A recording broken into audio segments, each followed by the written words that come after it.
Good evening, Moon Princess here, and tonight we're going to look at Lamb Funeral Home and a man by the name of David Sconce. This is in California, so he's a former mortician in California. Thanks to my stepdad for suggesting this case. He grew up in California and remembered this happening. And so that is my love language. Tell me about the effed up things you remember. I don't know. Anyways, so David Sconce is referred to as the Cremation King of California. With his fancy new Corvette with plates which read, "Burn for You." He grew up the sort of golden boy, surfer wave blonde hair, sparkling blue eyes. In his youth, David broke into an ex-girlfriend's house when she broke up with him.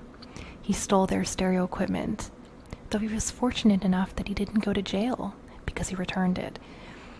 David was a former college football player, and eventually he joins the family business. Amid his success in the business, he loved to show off wads of money and drive around in his candy apple red Benz or his white Corvette. So there had been numerous generations which owned this business, this funeral home and crematorium. So one purchased by his great-grandfather, Lawrence Lamb. He bought the Pasadena Crematorium in Altadena, California, and several years later established Lamb Funeral Home in 1929, only 2 miles from the crematorium. So the Lamb Funeral Home was described as an old-style mortuary, all-American, sort of a Spanish Revival style building. It's pretty cool looking. I think it's kind of funny that it's a funeral home because it doesn't look like one, or what you'd think of a funeral home to me. It was located on Orange Grove Boulevard of Pasadena, California. The family had been featured in magazine ads touting their reliability. They had, like a drawing room chapel, mission-style building with comfortable couches and chairs, and slumber rooms encouraging families to make themselves at home, as though this is their own residence. Home in every sense of the word. His mother, Lori Ann Lamb Sconce, and her husband, Jerry, purchased the business from her father in 1985. $65,000 as the down payment. Lori Ann is described as bright, cheerful, God-fearing, movie star beautiful, according to a rival mortician. Sorry, that's just so funny to me. She wrote gospel songs with Chapel Bell Choral Group. She loved beautifying the dead. I'm sorry. That it was crucial to look your best when you meet your maker. She dropped out of college to marry Jerry Sconce. He was charismatic, sociable, 6 feet tall, 200 pounds. He played football at the University of California in Santa Barbara. They met at Sunday school. Her father saw Jerry as a loser, a cheat, lazy, a hustler. He had been working as a football coach for a Christian college, but he quit in '77 to manage a sporting goods store prior to being with Lori Ann. Lori Ann had her son David at 19. David drops out of college. He had worked as a dealer in a casino, an usher at a hockey stadium, and when he tried to work at a police department, ended up failing their vision test because he's colorblind. Eventually, at 26 years old, he obtained his embalmer's license and joined the family business. On 7/1/1984, July 1st, 1984, David leased the Pasadena Crematorium from his mom, operating the business as his own. Jerry Sconce was college football coach. Lori Ann Lamb was a church organist, and Yeah, David was a former football player. So in 1986, David started Coastal International Eye and Tissue Bank. This was to help David's organ trafficking gig, removing organs from bodies which were to be cremated. They would forge or manipulate family members' signatures to sell the body parts for tissue donations. He harvested eyes, brains, and hearts and put them on the black market for a good amount of money. David Sconce and employees used crowbars, screwdrivers, pliers, or other common hardware tools when extracting organs. Over 3 months, it was reported that they had sold 136 brains for $80 apiece, 145 hearts, $95 apiece, and 100 lungs for $60 a pop. So, to North Carolina organ suppliers for research purposes in medical schools. For each body, he charged half for the service, only $55 a body, lower than any other crematorium in the area, if not the nation, which should be a really big red flag. With 2 inspectors for California funeral and cremation, it was a lot less likely that Sconce would be caught for this exploitation. Even when inspectors found his business suspicious, they did not have a warrant to inspect the facility. For 180 cemeteries and 45 cremators, it was too much for them to cover all this ground. So, Mortuary Industry Newsletter, they began asking a lot of questions about the organization's practices. Sconce sent 2 of his boys, or thugs, over to the author's home address, dressed as a police officer. They attacked, dousing him with jalapeno sauce and ammonia in the eyes. I don't know why I find that really funny, even though it's messed up. Just the idea of dousing somebody with jalapeno sauce just sounds weird. One of the attackers pled guilty for assault and went on to testify in court that Sconce paid him $800 to do it. David Edwards pled guilty to beating haste. The 2 men who attacked him posed... Oh, sorry, I just said that. This occurred after mortuary management asked Lori and Sconce to put in writing that her cremations were done individually. It sounds more like you're insulted that people figured you out. I'm just saying. So, February 1985, Sconce sent another one of his boys, again, former football player, 245 pounds, to attack a rival cremator by the name of Timothy Waters, threatening to blow the lid on his operation.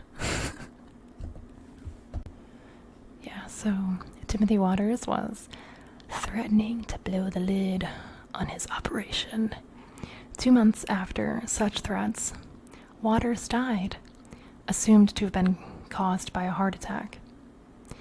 Autopsy indicating trace amounts of heart medication digoxin in his bloodstream, though Waters was not prescribed heart medication. However, oleander is said to mimic heart medication effects. It is a poisonous tree found in California. Waters was a 300-pound man, a Burbank mortician, and he was known for his honesty. So he was spreading rumors that the Sconces were creating or burning more than one body at a time. Prior to his murder, February 12th, 1985, Danny Glambos beat him up. Former football player, 245 pounds.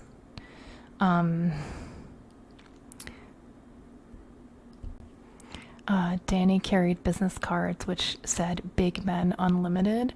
He was instructed to make it appear as a robbery, stealing his jewelry. Danny Glambos pled guilty to assaulting Waters 2 months after. Waters was at Easter at his mother's house in Camarillo. He died in a manner which was assumed to be caused by a heart attack. So basically, they tried to corner the market. State law only allows burning of one body at a time, which takes several hours. Once burned, you have to wait for the oven to cool, collect the ashes, and then clean the oven. When commenting on their method of burning the bodies, David said, "They're dead. What difference does it make?" Coastal Cremation in 1985 had burned more than 8,000 bodies every year. With only 2 furnaces at Altadena location, they had their ovens running 18 hours a day. Per furnace, they had between 5 to 18 bodies in them at a time. That's crazy. So John Hallinan and another employee, when the crematorium fire occurred, employees had put 19 bodies in each furnace in an effort to break their own personal record. Prior to that, they had been able to fit 18, so they were really pushing it. To make them fit in one of the furnaces, they had to break the leg of one of the bodies to get it in. The bodies clogged the chimney, which resulted in the fire. When it came time to collect ashes, employees were to collect 3.5 to 5 pounds for a female and 5 to 7 pounds for a male remains. Employees later recalled disturbing instances of their boss, who they called Little Hitler. Instances where David gleefully was popping chops, which was extracting gold teeth, selling them to neighborhood jewelers for $6,000. David was also said to carry around corpses enclosed in cardboard as a form of exercise, crack open sternums with a crowbar, and use Coke cans to store eyeballs extracted from corpses. At the funeral home, staff referred to the rear end of it as Ash Palace, according to Jim Dame. He sifted ashes trucked in from crematory in big barrels, that they never put the ashes from just one body in the urns the families received. That's awful. David began to operate the crematorium oven 24/7, exceeding its limits until November 23rd, 1986. The facility burned to the ground. Despite the major fuck-up, David continued his operation, moving to a ceramics factory building, which was equipped with large brick kilns. This was David's Oscar Ceramics location, associated with a number of shady schemes for making money. January 20th, 1987, Assistant Fire Chief in Hesperia, California, got a call from someone complaining about smells of burning human flesh emanating from a ceramics industrial building. The chief tried to shrug off the man's concerns, who replied in explanation that as a survivor of Auschwitz, he knew the smell of those ovens, and don't tell me they are not burning bodies. Fire Chief Wentworth arrives at Oscar Ceramics, opens one of the furnaces, and immediately a burning foot falls out. Trash cans were everywhere, filled with human ashes and prosthetic devices. Police found burned remains inside the kiln, which was being used as a makeshift crematorium. Case led to new laws to help police crematoriums, and lawsuits were filed against numerous mortuaries who, enticed by the low prices of Lamb Funeral Home, had sent bodies there. By 1989, Sconce pled guilty to 21 counts of mishandling funeral remains and was sentenced to 5 years in prison for mutilation of corpses, mass cremation in a ceramics kiln, and hiring of thugs to rough up competing morticians. Assault on rival morticians. Let me see here. Dead mind-like ore deposits. Unlawful removal of body parts from human remains. Multiple cremation of human remains. In one instance, family of loved ones were not able to see their bodies because they had already sold off or taken out the eyes. That's terrible. And, as I mentioned, he is suspected to have had something to do with the murder of Waters, the mortician. having been heard bragging about putting oleander in his drink when he was in a restaurant the day that he died. Unfortunately, toxicologists were unable to come to a consensus that the oleander was the cause of death. Despite the 5-year sentence, he went on to only serve 2.5. He was released in 91. He remained on probation and then went on to violate his parole. He sold forged bus tickets for Arizona, tried to pawn a stolen rifle from Montana, and he was extradited back to California for these violations. His parents endured a lawsuit which caused them $15.4 million in a settlement outside of court in 92, which left them destitute. Parents, when speaking of their son, described him as the mastermind behind the assembly line cremations. Also, in 1995, his parents, Jerry and Lori Ann, were convicted of 10 counts each unlawfully authorized removal of eyes, hearts, lungs, and brains from bodies prior to cremation.